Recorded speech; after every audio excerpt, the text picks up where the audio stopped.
Hello, dedicated parents. I want to talk a little bit more about supporting our kids with anxiety, how to help them manage anxiety and experience greater ease in their lives. So first I want to give you an update in terms of talking back to worry. One of the moms in our group found the courage to introduce talking back to worry to her son, and I'm going to change some of the identifying information here to protect privacy. Her son is an 8th grade boy, and she writes, I've been practicing talking to worry a few times with my son, who's in 8th grade, and it really works. This morning he told me that worry was here again. Tomorrow is the first day of baseball, and I invited worry to sit next to me at the breakfast table. I asked what he would say to worry, and he said, Worry, there isn't anything for you to eat here. I got up from the table and walked worry right to the front door and said, so long, in a playful way. He thought it was hilarious. So I really want to celebrate you for trying this out, trying something new and different. It's really courageous to try something new like this, especially something playful in this way with an older kid. So congratulations. I really want to celebrate you and let you know you're going to inspire lots of other parents to try this out too, especially with their older children. So in addition to externalizing worry and talking back to worry, there's also a way to give kids exposure to worry ahead of time. So one idea with younger kids is to print out images of what they would be doing, like baseball pictures in this case, and have them colored in. For older kids, you could have them draw images, and it just gives them some time to confront those feelings as they're drawing and process those feelings by expressing themselves. One mother found this very helpful for her young son who was nervous about going to gymnastics. And in addition to doing some play, they did some role playing with the gymnastics, and the mom and the dad pretended that the mom was the little kid, and the dad said, come on, here we are at gymnastics, and the mom pretended to be like, look, it's fun, it's easy, I'm happy to go. And then as soon as she got there, she wanted to run the other way and hid in the bathroom. And the son thought this was so funny, and that laughter is really, really helpful. So this is play listening, where the parent becomes the goofy, incompetent one, and it's also involving externalization of the worry, so the child can see the worry outside of himself in the mom as she role plays it. So 2 very helpful tools. And then in addition to that, she had her son sit down and color in images of gymnastics. So she printed out images of gymnastics and kids doing gymnastics, and her son colored them in. And all of that made the next time that they went to gymnastics so much easier. The other tool that she implemented was when she got there, she was prepared to move really slowly. And I encouraged her to let her son have full control over how many steps he took towards or away from the gymnastics door. So the time before, he didn't want to go, he was digging in his heels, and it led to him becoming very angry and very violent, like kicking and screaming and hitting, and it was very, very overwhelming for the mom. So I encouraged her the next time to walk very slowly and let him know he has full control, and that she could be kind of the scared one saying, oh, let's go really slow. Let's go slow. In fact, how about you tell me if we should take a step forward or back? And so each step, okay, now should we step forward or back? So he knew that she wasn't pushing him, she wasn't going to be tense or tight. She was going to take 3 or 4 weeks to get him to that front door. But with all that she did around his worry, she was able to help him move into the gymnastics room that second time. And I think it's because they processed a lot of worry ahead of time. So another way to process some of the worry ahead of time is to talk about a limit that the parent will implement. So for instance, if there's a 4th grader who's going to drama class, and last year she went to drama class just fine, but this year for whatever reason she's having tons of panic around it and demands that mom stands there outside the classroom? Well, we know from the session last week that if the mom stands outside the classroom, that is encouraging the worry cycle, that's accommodating and reassuring the worry, and that just makes worry fester and grow. So it's not what would be helpful. If mom sets a limit right there and then, nope, I'm not going to stand here, the child will likely melt down right there and then, like the child at the gymnastics store did when her mother tried to set a limit and said, no, we're going in. And that's fine for some parents. Some parents can handle that public display of violence and aggression that worry tends to engender. Most parents would prefer not to have this happen in public. So I recommend, in this case, talking to the girl and saying, this week I'll stay here, and we're going to talk about it later tonight. And then later that night, the class went well for her because she knew that mom was right there, but then that becomes a real crutch, and we don't want to use crutches. So that night it would be helpful to say something like this. So I noticed that, you really wanted me to stay there, huh? Yeah, I really wanted you to stay there. And what was that like when you knew I would stay there? Oh, it felt like such a relief. Everything's fine if I know that you're there. Good. And if I stay there, sweetie, then you don't get to realize that everything's fine even when I'm not there. No, Mommy, what does that mean? Well, that means that next time I'm not going to stay there. No, Mommy, you have to stay there. Or, okay, some expression of worry. It might be just a worried look, or it might be anger and frustration. Any way the anxiety comes out at that point will be helpful. It's an expression of the anxiety, and there's this lovely term, we need to feel it to heal it. So right then and there is a safe place for the child to feel their anxiety. It's private, there's no one else around watching, hearing, judging. So that's a good time to set the limit. And then to bring that limit up frequently throughout the week. That gives the child exposure to their worry, to the worry that's coming through. It helps worry come to visit more often so the child can practice working with it. So giving lots of opportunities for the child to come into contact with the worry and express the worry. No, Mommy, I really want you there. I need you there. I need you there, Mommy. You need to stay. Nope, I'm not going to stay. And when setting the limit, it's helpful to do it just that simply and that warmly, because it's easy for us to get tight and tense, and that will generate more worry in the child. So it's kind of like hammering in the worry when we get tense and tight. So we want to try as softly as possible. Instead of trying harder, try softer. So it's nice and light, it's warm and connected, it's kind, it's present, down to their level. I know you really want me to stay, but I'm not going to. That's simple. And then the child will invite us to get into all sorts of content with them, but why, and you used to, and how come?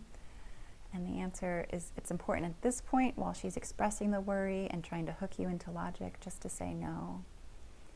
And I know you can do this.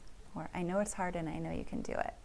Very simple, less than a sentence, just a short phrase at best. And then give some time and space for the worry to come out. So maybe only saying something every minute or so, every 30 to 60 seconds. That's a long time when a child's trying to reel you in and hook you into some logic loop with them. As long as the child is in a logic loop with you, they're not able to fully process their anxiety. They're hovering above the anxiety. So it's helpful to stay with the limit, which puts them back into their body. They're going to try to creep up into their heads and loop logic with you, but you can just come back and say, nope. The answer is no, sweetie. And that will just, boom, put them back into contact with that anxiety that they can process and work out in their body and move through their bodies with your help and your presence. So another example of setting a limit would look like this. A child is working on a t-shirt with puffy paints. And the child wants to draw this Pokemon figure. And the child makes one little error and says, I can't do it, it's not going to be perfect, no. So what would most parents say? Most parents would say, honey, it's fine, it's okay, just keep going, it's all right. I can't, it's not perfect, I need it to be perfect. Daddy, come and help me make it perfect. And let's say Daddy swoops in and says, yeah, look, it's fine, just do it, it's okay. No, I can't, you have to help me make it better.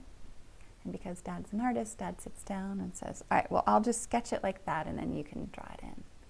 And what happens to the son? There's immediate relief.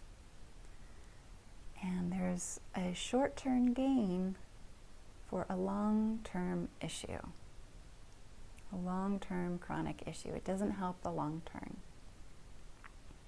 So short-term gain for long-term loss in this case. So what's more helpful? The son says, I can't do it, it's not perfect. It's time to center, get steady, find your anchor and drop it. So there's a downward energy when we're going to hunker down for a stay listening session, for a loving limit. And this is a mindfulness practice because we're turning towards the suffering and we're finding the capacity to be with it, not fix it, not accommodate it, which is the natural impulse, but be with the suffering of the anxiety. And we need an anchor dropped, so a downward energy, a hunkering down, coming close, approaching the discomfort.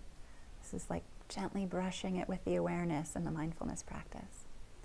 And then setting a limit. You can do this, sweetie. No, I can't, it's not perfect, I'm not going to. Daddy, come and help me. Daddy comes. Looks like you're having a hard time, sweetie. I'm not having a hard time, I just want it to be perfect and it's not perfect. I want you to do it, Daddy. Nope, I'm not going to. But why not? And then expect that the anger and frustration is going to explode. It's going to become exponentially more intense. Why? Because there's a big knot of tension in that little kid. A big, tight knot of tension. And if the dad accommodates the child, that knot of tension stays there. Nothing is done to help it. It's the long-term loss. If the dad says, nope, I'm not going to do it for you, sweetie. I know you can do this. Then that knot of tension begins to vibrate. It puts the child in deeper contact with that knot of tension and it's going to vibrate. And that vibration is like a volcanic explosion in the child. The child will flip their lid. And as long as the parents can provide some loving containment around that intensity, it will benefit the child long term because the parent is saying, this doesn't scare me. Yep, there's anxiety coming out. And along with that anxiety is a whole bunch of aggression. We knew this would happen. We're right here ready for it. So this calm, warm embrace, this steady, anchored presence, gently brushing this volcanic eruption with steadiness. That's what will benefit this child. And every 30 seconds or 60 seconds, a gentle, loving limit. Nope, I'm not going to help, sweetie. But why not? Oh, you don't care about me, this and that. You don't think that I'm worthy enough for your help. You don't think blah, blah, blah. I hate you, whatever is coming out. That's it, sweetie. Keep going. In the midst of this volcanic eruption, expecting that lots of hurtful words will come out about the child themselves. There might be self-injurious words. There might be words that injure the parent or are meant to hurt the parent. That's just their hurt coming out. And it's helpful for us as we're holding the child with our presence to see it as that. That's their hurt coming out.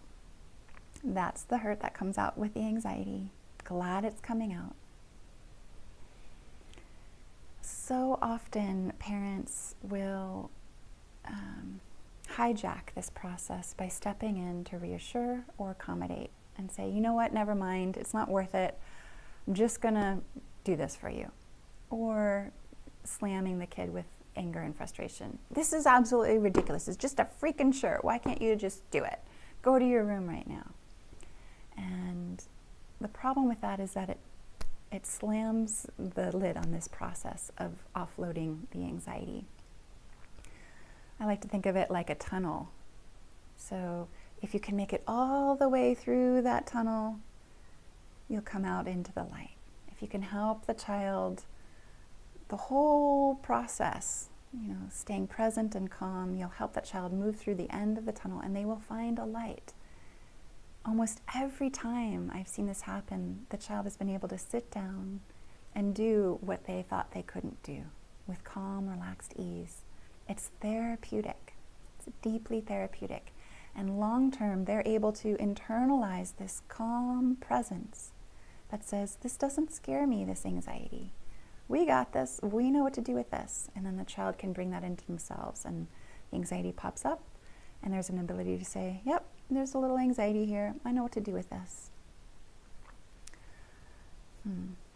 Instead of putting a lid on the anxiety, which tells the kid, these feelings are too big for us. We don't know what to do with these feelings. They're bad. They're wrong. We want to do away with them. And so each time the child starts to feel their own anxiety pop up, they put a lid on their own anxiety. Not processing it, but stuffing it, where it tends to fester and grow like mold, or like weeds in a garden, hidden from our view, proliferating.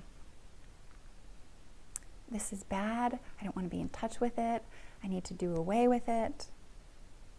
That's the relationship that we're teaching the child when we rescue them or slam the process on them, slam the door on the process on them by yelling at them or getting mad at them and sending them to their rooms. This is stopping the process in the middle of the tunnel while they're still in the dark. It's not helpful. However, if we begin this process having the mindset that this is useful and I'm present and I'm engaged, and partway through the process I lose my patience, then it's perfectly fine to say, you know what, I'm at the capacity of my ability to listen right now. I'm going to take a little break. You can do whatever you need to do for yourself too. I'm going to go into the bathroom for 5 minutes, or I'm going to go into my bedroom for 2 minutes, whatever it is that I need as the parent. So I do recommend that, but it comes from a very different place. I don't recommend just, yelling at the kid and viewing that as a useful and helpful intervention. I don't think that's going to be useful for the anxiety. But if you can give 5 minutes of listening and then you're at the end of your rope or your patience or your ability to stay in calm contact with this anxiety, I do recommend taking a self-time out and communicating this calmly to the child and encouraging them to do something calm for themselves too, calming for themselves. Usually the child won't like that very much. Usually the child will be upset that you've needed to take a break, and that's okay. You can talk about it afterwards. So another example is a common example, especially with girls for some reason. I see this a lot in girls, is changing clothes in the morning. So some little girls with a lot of anxiety, perfectionism, they'll put on one outfit and then they won't like it, it's too scratchy or it doesn't look right, and then they'll pull out another outfit. Or they'll be looking for this one little hairpiece, this pink hairpiece, and they can't find it, and they're just bristling with anxiety. What tends to happen is that parents will accommodate this anxiety for a very long time through the 10th change of clothes and then try to set a limit there. Or they'll look around for that hairpiece and then try to reassure the child that it will be fine if they don't find the hairpiece, that they can do a different hairpiece. And then the problem with that is that at that point, maybe 15 minutes have passed, and then the parent's going to try to set a limit, and they've already exhausted a great deal of their patience. And this is a loving parent who's been patient through that whole 15 minutes. The challenge is that we've used up a lot of the patience, and there are beautiful studies that show that patience and self-control is a limited, exhaustible resource. So I recommend, as soon as you start seeing your child bristling with perfectionism or performance anxiety, drawing letters on a page or clothing or painting the puffy paints on the t-shirt, as soon as you can in that process, setting the limit. Nope, sweetie, that's the outfit you're going to wear. And then hunker down and then prepare for 30 minutes of listening. And that 30 minutes it's helpful mindset shift if you can see it and view it and hold it as a therapeutic processing of that child's anxiety. This isn't just some random limit. The child will not like it. The child will most likely explode because there's a big knot of tension in there. But if you can see this as a therapeutic time to help the child process their deep anxiety about this, it will deeply benefit this child. Not only that morning, after they get it all out, they will probably, with relaxed ease, be able to wear that first outfit they tried on. But long term, over the course of the next several weeks, or next several days at least in the beginning, it will become longer and longer intervals of easefulness, but in the beginning, maybe just the next 3 days, no problems with clothing changes. We see this again and again and again. So it's a short-term challenge of listening to this child, being calm and open and present, dropping anchor so you can stay in touch with their anxiety as it comes out, with their suffering. Short-term challenge for a long-term gain. Opening the way for them to experience more light in their lives instead of carrying this big knot of tension and darkness deep inside them that they have to bury deeper inside and stuff into a tighter knot because it's so unacceptable to everybody around them. So I hope that this serves you and your children. Anxiety is a very real and often debilitating experience in so many children's lives and adults' lives. And there are so many things that we can do as parents early on in their lives to help them work through their anxiety, feel their anxiety in our calm, loving presence, get exposure to their anxiety, process their anxiety as they move it through anger and frustration and shaking their bodies and often crying. We can help them. We can help them move this anxiety through. So I look forward to hearing more of your stories. Please do share with us so we can inspire each other on this journey of supporting our kids as they process their feelings, and especially their anxiety. Many blessings to you.